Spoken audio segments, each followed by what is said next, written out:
ETF കുറിച്ച് നിങ്ങൾ കേട്ടിട്ടുണ്ടാവും. പല ആളുകളും ETF SIP ചെയ്യുന്നതിനെ കുറിച്ചും ETF വാങ്ങുന്നതിനെ കുറിച്ചുമൊക്കെ സംസാരിക്കുന്നത് നിങ്ങൾ കേട്ടിട്ടുണ്ടാവും.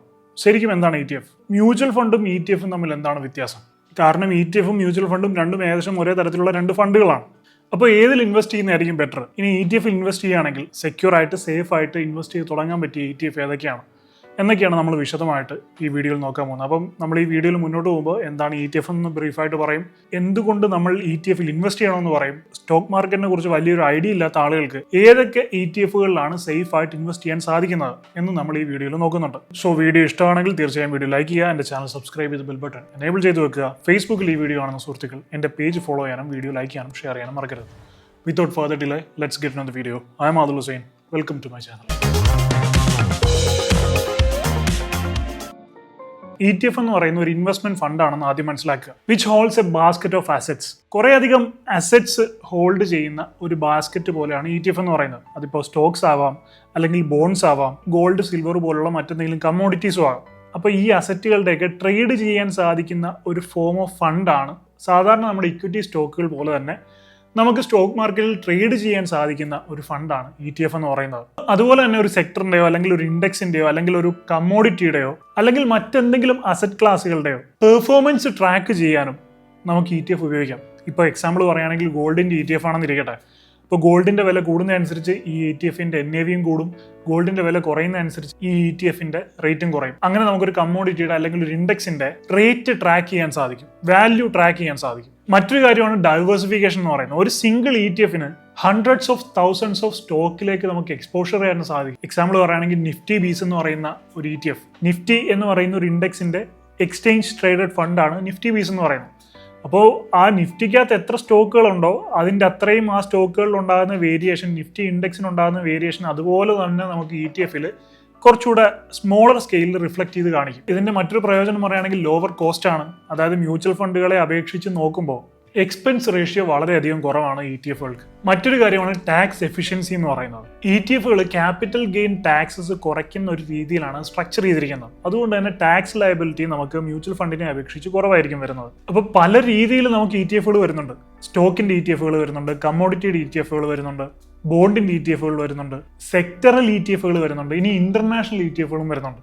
അപ്പോൾ ഒരു തുടക്കക്കാരൻ എന്നുള്ള നിലയിൽ അല്ലെങ്കിൽ സ്റ്റോക്ക് മാർക്കറ്റിലേക്ക് ഇൻവെസ്റ്റ് ചെയ്ത് തുടങ്ങിയിട്ടുള്ള ആളെന്നുള്ള നിലയിൽ നിങ്ങൾക്ക് ആദ്യം ഇൻവെസ്റ്റ് ചെയ്യാൻ സാധിക്കുന്ന, വലിയ റിസ്ക് ഇല്ലാതെ എന്നാൽ സേഫ് ആയിട്ട് ഇൻവെസ്റ്റ് ചെയ്യാൻ സാധിക്കുന്ന 3 ETFകളാണ് നമ്മൾ മുന്നോട്ട് പോകുമ്പോൾ നോക്കുന്നത്. അപ്പോൾ ആ 3 ETFകൾ ഏതൊക്കെയാണ് എന്ന് പറയുന്നതിന് മുമ്പ് മറ്റൊരു കാര്യം ഞാൻ നിങ്ങളെ ഓർമ്മിപ്പിക്കാം. നമ്മൾ ഈ ട്രേഡ് ചെയ്യുന്നതും ഇൻവെസ്റ്റ് ചെയ്യുന്നതൊക്കെ നമ്മുടെയും നമ്മുടെ കുടുംബത്തിൻ്റെയും സാമ്പത്തിക പുരോഗതിക്ക് വേണ്ടിയിട്ടാണ്. അതിൽ ആർക്കും സംശയം ഉണ്ടാവില്ല. അപ്പോൾ അങ്ങനെ നോക്കുകയാണെങ്കിൽ ഈ ഇൻവെസ്റ്റ് ചെയ്യുന്നതിനേക്കാളൊക്കെ മുമ്പ് നമ്മൾ ചെയ്യേണ്ട ഒരു കാര്യമുണ്ട്. നമ്മുടെ കുടുംബം 100% സാമ്പത്തികമായിട്ട് സുരക്ഷിതമായിട്ടിരിക്കാൻ ഒരു ടേം ഇൻഷുറൻസ് എടുത്തു വെക്കുക എന്നുള്ളത്. ടേം ഇൻഷുറൻസിനെ കുറിച്ച് പലപ്പോഴും നമ്മുടെ പല വീഡിയോകളിലായിട്ട് ഞാൻ പറഞ്ഞിട്ടുണ്ട്. കാരണം നമ്മുടെ ജീവിതം എന്ന് പറയുന്ന ഒരു ഉറപ്പില്ലാത്തൊരു സംഭവമാണ്. അപ്പോൾ നിങ്ങളുടെ കുടുംബത്തിന്റെ ചുമതല നിങ്ങളുടെ മേലിലാണെങ്കിൽ നിങ്ങൾ ജീവിതത്തിൽ ഒരിക്കലെങ്കിലും ചിന്തിച്ചിട്ടുണ്ടാവും, എനിക്ക് എന്തെങ്കിലും സംഭവിച്ചു കഴിഞ്ഞാൽ എൻ്റെ കുടുംബം എങ്ങനെ മുന്നോട്ട് പോകുന്നുള്ളത്. അപ്പോൾ ആ ഒരു പേടി ഒറ്റയ്ക്ക് കുടുംബം ഷോൾഡർ ചെയ്യുന്ന 99% ആളുകൾക്കും ഉണ്ടാവും. അവിടെയാണ് ഞാൻ ഈ പറഞ്ഞ ടേം ഇൻഷുറൻസിന്റെ ഒരു ഇമ്പോർട്ടൻസ് എന്ന് പറയുന്നത്. കാരണം ഈ ടൈം കാലയളവിൽ നമുക്ക് എന്തെങ്കിലും സംഭവിച്ചു കഴിഞ്ഞാൽ, നമുക്ക് ഇപ്പോൾ ജീവഹാനി സംഭവിക്കുകയോ അല്ലെങ്കിൽ അപകടത്തിൽ എന്തെങ്കിലും അംഗവൈകല്യം സംഭവിക്കുകയോ ക്യാൻസർ പോലുള്ള എന്തെങ്കിലും ഗുരുതര രോഗങ്ങളൊക്കെ വരികയോ ചെയ്തു കഴിഞ്ഞാൽ നമ്മുടെ കുടുംബത്തിന് സാമ്പത്തിക സുരക്ഷ നൽകാൻ ഈ ടേം ഇൻഷുറൻസിന് സാധിക്കും. ടേം ഇൻഷുറൻസ് എന്ന് പറയുന്നത് നമ്മൾ വലിയൊരു തുക മാസം പ്രീമിയമായിട്ട് അടച്ച് പോളിസി കാലയളവ് കഴിയുമ്പോൾ നമ്മൾ അടച്ച തുക നമുക്ക് തിരിച്ച് കിട്ടുന്ന തരത്തിലുള്ള ഇൻഷുറൻസുകളല്ല. മറിച്ച് 695 രൂപ പോലുള്ള വളരെ ചെറിയ തുക മാസം പ്രീമിയമായിട്ട് അടച്ച് പോളിസി ഹോൾഡർക്ക് മരണം പോലുള്ള എന്തെങ്കിലും അത്യാഹിതം സംഭവിച്ചു കഴിഞ്ഞാൽ അയാളുടെ കുടുംബത്തിന് 2 കോടി രൂപ വരെയുള്ള പരിരക്ഷ ലഭിക്കുന്ന തരത്തിലുള്ള ഇൻഷുറൻസുകളാണ്.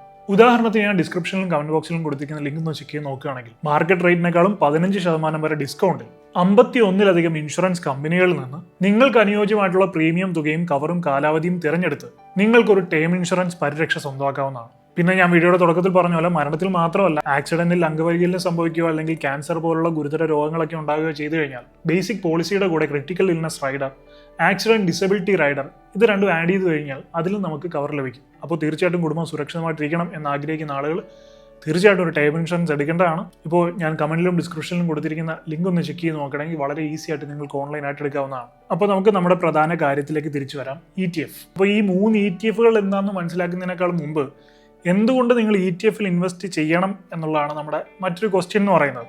അപ്പോൾ അതിനെക്കുറിച്ചൊന്ന് പറയാം. ഇത് വലിച്ചിട്ടല്ല, നിങ്ങളുടെ ആവശ്യം എന്താണെന്ന് അറിയാതെ ഞാൻ ഇവിടെ നിന്ന് പറഞ്ഞു എന്ന് കരുതി ഏതെങ്കിലും 3 ETF-ൽ കൊണ്ട് ഇൻവെസ്റ്റ് ചെയ്യുന്നതിന് പകരം എന്തുകൊണ്ടാണ് ഞാൻ ETF-ൽ ഇൻവെസ്റ്റ് ചെയ്യേണ്ടത്, എനിക്ക് ETF-ൽ ഇൻവെസ്റ്റ് ചെയ്യേണ്ട ആവശ്യമുണ്ടോ എന്നൊക്കെ മനസ്സിലാക്കിയിട്ട് ഇൻവെസ്റ്റ് ചെയ്യുന്നതായിരിക്കും ബെറ്റർ. അതുകൊണ്ട് തീർച്ചയായിട്ടും അതുകൂടെ മനസ്സിലാക്കിയിട്ട് നിങ്ങൾ സ്വന്തമായി തീരുമാനിച്ച് എനിക്ക് ആവശ്യമുണ്ടോ എന്ന് നോക്കിയിട്ട് മാത്രം ഇൻവെസ്റ്റ് ചെയ്യുക. അപ്പോൾ ഒന്നാമത്തെ കാര്യം എന്ന് പറഞ്ഞാൽ ETF-ൽ ഇൻവെസ്റ്റ് ചെയ്യാൻ നമുക്ക് സ്റ്റോക്കുകൾ വാങ്ങിക്കുന്ന പോലെ തന്നെ തീർച്ചയായിട്ടും ഒരു ഡിമാറ്റ് അക്കൗണ്ട് ആവശ്യമാണ്. ഒരു ഡിമാറ്റ് അക്കൗണ്ട് ഇല്ലാതെ നമുക്ക് ETF-കൾ വാങ്ങാൻ സാധിക്കില്ല. സോ ഏതെങ്കിലും ഒരു ബ്രോക്കറിൽ നിങ്ങൾക്ക് അക്കൗണ്ട് ഉണ്ടായിരിക്കണം. ഇപ്പോൾ നമ്മൾ മ്യൂച്വൽ ഫണ്ട് വാങ്ങിക്കുമ്പോൾ നിങ്ങൾ അതിനകത്ത് ശ്രദ്ധിച്ചിട്ടുണ്ടാവും NAV എന്ന് പറയുന്ന ഒരു കാര്യം. ഈ NAV എന്ന് പറയുന്നത് നമ്മൾ വാങ്ങിക്കുന്ന മ്യൂച്വൽ ഫണ്ട് ബാസ്ക്കറ്റിൽ, അതായത് ഇപ്പോൾ എന്തെങ്കിലും കുറേ സ്റ്റോക്കുകളുടെയോ അല്ലെങ്കിൽ കമ്മ്യൂണിറ്റീസിൻ്റെയൊക്കെ ഒരു ബാസ്ക്കറ്റ് ആയിരിക്കുമല്ലോ ഈ മ്യൂച്വൽ ഫണ്ട് എന്ന് പറയുന്നത്. അപ്പോൾ ഈ മ്യൂച്വൽ ഫണ്ടിൽ ആ ബാസ്ക്കറ്റിൽ അടങ്ങിയിട്ടുള്ള സ്റ്റോക്കുകളുടെ അണ്ടർലൈയിങ് വാല്യൂ എന്താണ് എന്നുള്ളതാണ് ഈ NAV എന്ന് പറയുന്നത്, നെറ്റ് അസറ്റ് വാല്യൂ എന്ന് പറയുന്നത്. അപ്പോൾ അത് നോക്കിയിട്ടാണ് നമ്മൾ ഇതിന്റെ വാല്യൂ നിർണ്ണയിക്കുന്നത്. പക്ഷേ ETF-ൽ അങ്ങനല്ല. ഞാൻ തുടക്കത്തിൽ പറഞ്ഞു, ETF എന്ന് പറയുന്നത് സ്റ്റോക്കുകൾ പോലെ തന്നെയാണ്, നമ്മൾ ഇക്വിറ്റിയിൽ കാണുന്ന സ്റ്റോക്കുകൾ പോലെ തന്നെയാണ്. കാരണം ഒരു ഫിക്സഡ് ബാസ്ക്കറ്റ് ആയിരിക്കും, പക്ഷേ ഇതിന്റെ ഡിമാൻഡ് ആൻഡ് സപ്ലൈയുടെ വേരിയേഷൻ അനുസരിച്ച് ഇതിന്റെ വാല്യൂ ചേഞ്ച് ആവും. അതുകൊണ്ടാണ് ഞാൻ പറഞ്ഞ ETF നമുക്ക് ട്രേഡ് ചെയ്യാൻ സാധിക്കും, സാധാരണ ഇക്വിറ്റി സ്റ്റോക്കുകൾ പോലെ ട്രേഡ് ചെയ്യാൻ സാധിക്കും. അതായത് പെട്ടെന്ന് ഇപ്പോൾ ഗോൾഡിന്റെ ETF കുറേ ആളുകൾ വാങ്ങിക്കുകയാണെന്നിരിക്കട്ടെ, അപ്പോൾ അവിടെ ഡിമാൻഡ് കൂടുമ്പോൾ എന്ത് ചെയ്യും, സ്റ്റോക്കിൻ്റെ കേസിലാണെങ്കിൽ ഡിമാൻഡ് കൂടുമ്പോൾ സ്റ്റോക്കിൻ്റെ പ്രൈസ് കൂടും. അതുപോലെ തന്നെ ഈ ETF-ൻ്റെ കേസിലും ഡിമാൻഡ് കൂടുകയാണെങ്കിൽ ETF-ൻ്റെ പ്രൈസും മുകളിലേക്ക് പോകും. അപ്പോൾ ഇന്ന് രാവിലെ 10 രൂപയ്ക്ക് വാങ്ങിച്ച ഒരാൾ വൈകുന്നേരം ആയപ്പോൾ നല്ല ഡിമാൻഡായി അത് ഒരു 80 രൂപയെന്നിരിക്കട്ടെ, അയാൾക്ക് അത് 80 രൂപയ്ക്ക് അപ്പോൾ വിൽക്കാൻ സാധിക്കും. അങ്ങനെ ട്രേഡ് ചെയ്യാൻ സാധിക്കും. അതാണ് ഒരു ഡിഫറൻസ് എന്ന് പറയുന്നത്. അപ്പോൾ അവിടെ ഒരു പ്രശ്നം വരുന്നത് നമുക്ക് ഈ ETF-ൻ്റെ ശരിക്കുള്ള വാല്യൂ അങ്ങനെ മനസ്സിലാക്കാൻ സാധിക്കും. അപ്പോൾ അതിനാണ് നമ്മൾ NSE-യുടെ സൈറ്റിൽ പോവുകയാണെങ്കിൽ നമ്മൾ ഏത് ETF ആണോ ഉദ്ദേശിക്കുന്നത് ആ ETF-ൻ്റെ ഡീറ്റെയിൽസ് എടുത്ത് നോക്കുമ്പോൾ നമുക്കവിടെ INAV എന്ന് പറയുന്നൊരു കാര്യം കാണാൻ സാധിക്കും. അതായത് നമ്മൾ സാധാരണ മ്യൂച്വൽ ഫണ്ട് NAV എന്ന് പറഞ്ഞാൽ നിങ്ങൾ കണ്ടിട്ടുണ്ടാവും. അതുപോലെ തന്നെ ETF-ൻ്റെ കാര്യത്തിൽ നിങ്ങൾക്ക് INAV എന്ന് പറയുന്നൊരു കാര്യം കാണാൻ സാധിക്കും. അതിങ്ങനെ സെക്കൻഡുകൾക്കുള്ളിൽ അപ്ഡേറ്റ് ആയിക്കൊണ്ടിരിക്കും. അപ്പോൾ നമ്മളൊരു ETF വാങ്ങിക്കുന്നതിന് മുമ്പ് ആ ETF-ൻ്റെ റേറ്റ് നോക്കുക, എന്നിട്ട് ഈ പറയുന്ന സൈറ്റിൽ ചെന്നിട്ട് അതിൻ്റെ INAV ചെക്ക് ചെയ്യുക. ഇപ്പോഴത്തെ അതിൻ്റെ വിലയും ഈ INAVയും ഏകദേശം അടുത്തടുത്താണെങ്കിൽ നമുക്കതുപോലെ വാങ്ങിക്കാം. അപ്പോൾ ഈ INAVയേക്കാളും ഒരുപാട് മുകളിലാണ് ഇപ്പോഴത്തെ പ്രൈസ് എങ്കിൽ അപ്പോൾ അത് വാങ്ങിക്കാതിരിക്കുന്നതായിരിക്കും നല്ലത്. അപ്പോൾ അങ്ങനെ നമുക്ക് ഈ ETF-ൻ്റെ ഏകദേശം ഒരു റിയൽ പ്രൈസ് അറിയാൻ സാധിക്കും, റിയൽ വാല്യൂ അറിയാൻ സാധിക്കും. ഒരു എക്സാമ്പിൾ പറയുകയാണെങ്കിൽ നിങ്ങളിപ്പോൾ ഒരു ETF വാങ്ങിക്കുന്നു എന്ന് വിചാരിക്കുക. അപ്പോൾ അതിൻ്റെ INAV വാല്യൂവിനേക്കാളും 10% മുകളിൽ നിന്നപ്പോഴാണ് നിങ്ങൾ ആ ETF വാങ്ങിയത്. അപ്പോൾ ഈ ഫണ്ട് പറയുന്നത് വർഷത്തിൽ 10% വരെ റിട്ടേൺസ് നൽകുമെന്നാണ്. അപ്പോൾ ഒരു വർഷം കഴിഞ്ഞു, നിങ്ങൾ റിട്ടേൺസ് നോക്കുമ്പോൾ നിങ്ങൾക്ക് വലിയ കാര്യമായിട്ടൊന്നും റിട്ടേൺസ് ലഭിച്ചിട്ടില്ല. കാരണം ഫണ്ട് പറഞ്ഞ പോലെ തന്നെ അവർ ചിലപ്പോൾ 10% റിട്ടേൺസ് ജനറേറ്റ് ചെയ്തിരിക്കാം, പക്ഷേ നിങ്ങൾ INAVയേക്കാളും 10% മുകളിലാണ് ഈ ഫണ്ട് പർച്ചേസ് ചെയ്തത്. അപ്പോൾ ടെക്നിക്കലി നിങ്ങൾക്ക് കിട്ടുന്ന റിട്ടേൺസ് 0 ആയിട്ടുണ്ട്. ഈ ഫണ്ട് 10% റിട്ടേൺസ് ജനറേറ്റ് ചെയ്തിട്ടുണ്ടെങ്കിൽ കൂടി നിങ്ങൾക്ക് കിട്ടുന്ന റിട്ടേൺസ് 0 ആയി പോകും. അതുകൊണ്ടാണ് നമ്മൾ എപ്പോഴും ഒരു ETF പർച്ചേസ് ചെയ്യുമ്പോൾ അതിൻ്റെ INAV വാല്യൂവിനോട് അടുത്ത് നിൽക്കുന്ന റേഞ്ചിൽ വാങ്ങിക്കണമെന്ന് പറയുന്നത്. ഇനി നമുക്ക് ഈ വീഡിയോയുടെ പ്രധാനപ്പെട്ട ഭാഗത്തിലേക്ക് കടക്കാം. നമ്മൾ ടൈറ്റിൽ പറഞ്ഞ പോലെ ബെസ്റ്റ് ആയിട്ടുള്ള 3 ETF-കൾ. അപ്പോൾ ഒന്നാമത്തെ ETF എന്ന് പറയുന്നത് ICICI Prudentialന്റെ S&P BSE Sensex 30 ETF. എന്തുകൊണ്ടാണ് നമ്മൾ ഈ ഒരു ETF തിരഞ്ഞെടുത്തത്? സേഫ് ആയിട്ട് ഇൻവെസ്റ്റ് ചെയ്യാൻ ആഗ്രഹിക്കുന്ന ഒരാളാണ് നിങ്ങളെങ്കിൽ ഇതാണ് നിങ്ങൾക്കുള്ള ഒന്നാമത്തെ ബെറ്റർ ഓപ്ഷൻ എന്ന് പറയുന്നത്. അപ്പോൾ നിങ്ങൾ ചിന്തിക്കാം, എന്തുകൊണ്ട് Nifty 50 പറഞ്ഞില്ല? ഒരു ETF-ൽ അല്ലെങ്കിൽ ഒരു ഇൻഡെക്സിൽ എത്രത്തോളം കുറച്ച് സെക്യൂരിറ്റീസ് ഉണ്ടാകുന്നു അല്ലെങ്കിൽ എത്ര കുറച്ച് സ്റ്റോക്കുകളൊക്കെ ഉണ്ടാകുന്നു അത്രത്തോളം ട്രാക്കിംഗ് എറേഴ്സ് കുറയും. അപ്പോൾ എറേഴ്സ് ഉണ്ടാകുമ്പോൾ എന്ത് ചെയ്യും? വീണ്ടും ട്രാക്ക് ചെയ്യണം, റീബാലൻസ് ചെയ്യണം. അപ്പോൾ കുറച്ചുകൂടെ കൂടുതലായിട്ട് ആക്റ്റീവായിട്ട് അതിനകത്ത് സമയം ചെലവഴിക്കേണ്ടി വരും. അത് ഇതിന്റെ എക്സ്പെൻസ് റേഷ്യോ വർദ്ധിക്കാൻ കാരണമാകും. അപ്പോൾ ലോജിക്കലി നമ്മൾ നോക്കുകയാണെങ്കിൽ ഈ സ്റ്റോക്കുകൾ മെച്യൂർ ആകുമ്പോൾ ഇതിനകത്ത് എത്രത്തോളം സ്റ്റോക്കുകൾ കുറവാണ് അത്രത്തോളം ട്രാക്കിംഗ്, ബാലൻസിങ്, റീബാലൻസിങ് അങ്ങനെയുള്ള കാര്യങ്ങൾ കുറയുന്നതുകൊണ്ട് എക്സ്പെൻസ് റേഷ്യോ കമ്പാരിറ്റീവ്ലി കുറവായിരിക്കും. നിങ്ങൾ കുറച്ചുകൂടി റിസ്ക് എടുക്കാൻ തയ്യാറാണെങ്കിൽ, ഒരു 1 സ്റ്റെപ്പ് ഫർദർ നിങ്ങൾ റിസ്ക് എടുക്കാൻ തയ്യാറാണെങ്കിൽ Nippon India Nifty Next 50 Junior Bs ETF. ഇതിന്റെ ഒരു ഇമ്പോർട്ടൻസ് എന്ന് പറയുന്നത് ഇതിനകത്തുള്ള സ്റ്റോക്കുകളിൽ ഒരു സ്റ്റോക്കിന്റെ പോലും വെയിറ്റേജ് 5% മുകളിലില്ല. ഇതൊരു വെൽ ബാലൻസ് പോർട്ട്ഫോളിയോ ആണ്. ഇതിനകത്തുള്ള സ്റ്റോക്കുകൾ എന്ന് പറയുന്നത് Nifty 100ന്റെ പാർട്ടാണ്, എന്നാൽ Nifty 50യുടെ പാർട്ട് അല്ലാത്ത തരത്തിലുള്ള സ്റ്റോക്കുകളാണ്. അതുകൊണ്ട് തന്നെ സ്റ്റോക്കുകളുടെ ഒരു ഓവർലാപ്പിംഗ് ഉണ്ടാകുന്നില്ല. ഇപ്പൊ ഞാൻ ആദ്യം പറഞ്ഞ ETF വാങ്ങി ഈ ETF വാങ്ങുകയാണെങ്കിൽ ചിലപ്പോൾ അതിനകത്തുള്ള സ്റ്റോക്കുകൾ ഇതിനകത്തും ഉണ്ടെങ്കിൽ സ്റ്റോക്കുകൾ തമ്മിലൊരു ഓവർലാപ്പിംഗ് ഉണ്ടാവും. അപ്പം അങ്ങനെ ഒരു ഓവർലാപ്പിംഗ് ഇതിനകത്ത് ഉണ്ടാവില്ല. നമ്മൾ ആദ്യം പറഞ്ഞ ETF നിങ്ങൾ വാങ്ങിച്ചിട്ടുണ്ടെങ്കിൽ ഈ ETF നിങ്ങൾക്ക് വാങ്ങിക്കാം. കാരണം അതിനകത്തുള്ള സ്റ്റോക്കുകളൊന്നും ഇതിനകത്തില്ല എന്നുള്ളൊരു ഓവർലാപ്പിംഗ് ഇല്ല എന്ന് പറയുന്നൊരു ബെനിഫിറ്റ് ഉണ്ട്. ഇതിനകത്ത് നമ്മൾ ആദ്യം പറഞ്ഞതിലുള്ള സ്റ്റോക്കുകളൊക്കെ എക്സ്ക്ലൂഡ് ആണ്. ഇപ്പോൾ നമ്മൾ ഏത് ETF തിരഞ്ഞെടുക്കുമ്പോൾ നമ്മൾ ശ്രദ്ധിക്കേണ്ട കാര്യം അതിൻ്റെ വോളിയം നന്നായിട്ട് ഉണ്ടായിരിക്കണം, നല്ല AUM അസറ്റ് അണ്ടർ മാനേജ്മെന്റ് നല്ലതായിരിക്കണം, ലിക്വിഡിറ്റിയുടെ പ്രശ്നങ്ങൾ ഉണ്ടാകാൻ പാടില്ല. ഇനി മൂന്നാമത്തെ ETF ഈ ETF നമ്മൾ ഇതിനെപ്പറ്റി സ്പെസിഫിക് ആയിട്ടുള്ള വീഡിയോ ചെയ്താണ് best ways to invest in gold എന്ന് പറഞ്ഞിട്ട്. അതിനകത്ത് ഗോൾഡിൽ ഇൻവെസ്റ്റ് ചെയ്യാൻ ബെസ്റ്റ് ആയിട്ടുള്ള 6 മാർഗ്ഗങ്ങളെ കുറിച്ച് നമ്മൾ ഡിസ്കസ് ചെയ്തു. അപ്പോൾ അതിനകത്ത് നമ്മൾ പറഞ്ഞാണ് സോവറിയൻ ബോണ്ട്സ്, അതാണ് ഗോൾഡ് ഇൻവെസ്റ്റ് ചെയ്യാനുള്ള ഏറ്റവും നല്ല മാർഗ്ഗമെന്ന്. പക്ഷേ ഇപ്പോൾ ഗവൺമെന്റ് അത് ഇഷ്യൂ ചെയ്യുന്നില്ല.